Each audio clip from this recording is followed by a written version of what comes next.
spend Mother's Day with them because of the children being kidnapped by Child Protective Services. Interestingly, our friends, the Rosells, are here with us today.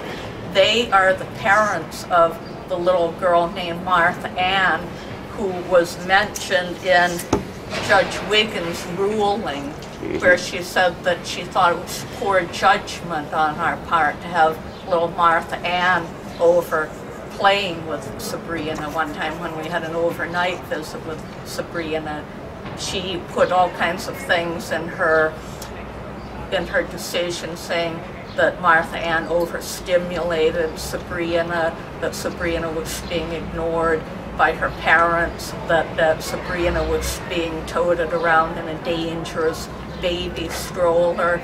All this was from a video that we saw. That video is available to view on YouTube, and most people who see that video say that Esther Wiggins was totally wrong.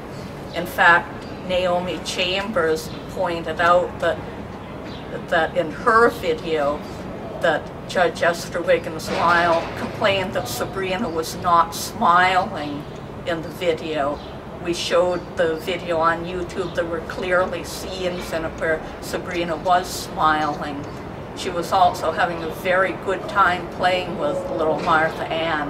And as you'll see today, little Martha Ann is a very sweet girl who would certainly never, she plays very well with other children. She would never do anything bad in the presence of a child close to her age like Sabrina. Social workers Dana Zemke and Leslie Moran are both graduates of Catholic University.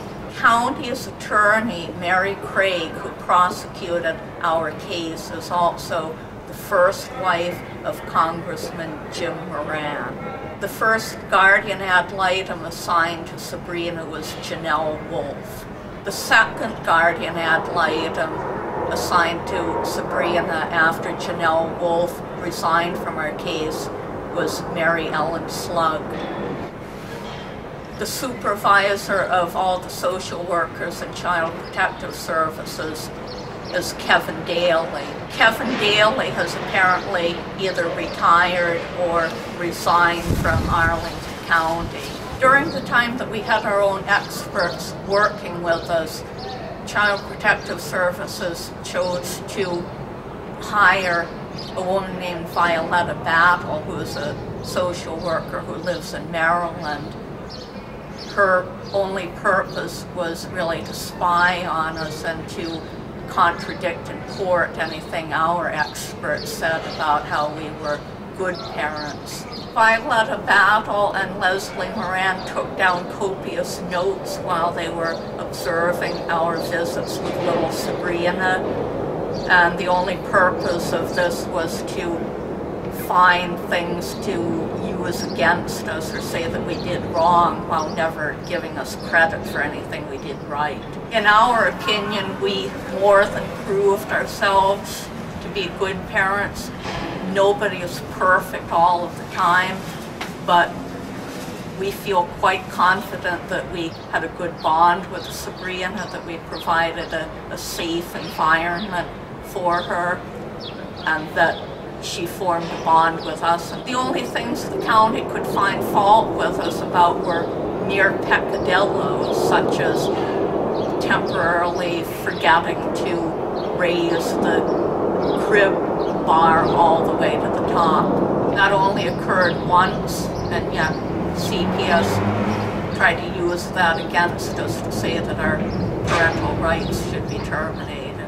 You've noticed in our previous videos from here that a lot of accusations were made by Child Protective Services about me having Asperger's syndrome. That was a complete misdiagnosis, by the way. The charge that I had Asperger's was initially made by Dr. Sheehan. James Michael Sheehan, a graduate of Georgetown University, was the first one who implied that I had a learning disability that prevented me from appropriately parenting Sabrina. He made the charge that I had Asperger's syndrome. That diagnosis was later also agreed with by Dr. Giselle Haas at the Multicultural Clinical Center.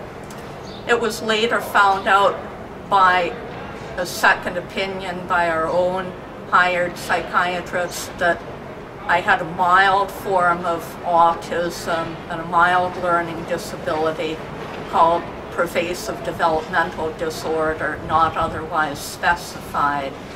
This was much different from CPS's allegation because his diagnosis showed that the mild learning disability that I had would not prevent me from being a good parent to Sabrina, providing that I had the proper support and services. Now, regardless to this, with regard to parents with disabilities, even if the Asperger's diagnosis were true, or even if I had a more severe form of autism than what I actually do, people are not supposed to discriminate against people based on disabilities. The Americans with Disabilities Act certainly says that appropriate accommodations need to be provided for people with disabilities, and there's no reason why Child Protective Services should be exempt from that. If a parent has a disability, it should be the responsibility of the state to either provide or refer the parents to services that are tailored for parents with learning disabilities. And that was never provided to us by Child Protective Services. We had to pay for our own experts to give us that kind of service. And even then, Child Protective Services tried to deny the credentials of our hired experts. Filmmaker Steven Spielberg also has Asperger's syndrome, and yet he and his wife have adopted several children, and I'm sure Child Protective Services would never try to take his children away.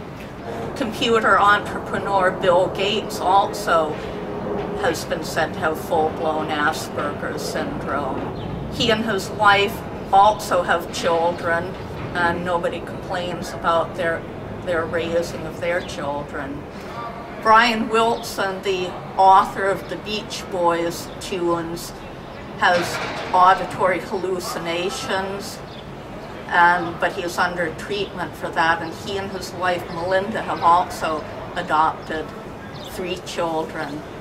So there's absolutely no precedent to say that people with learning disabilities can't raise children. My mother was unable to be here today. It was too cold for her, but she is certainly with us in spirit, and we wish her a happy Mother's Day because she's been a great mother and also a great grandmother to little Sabrina.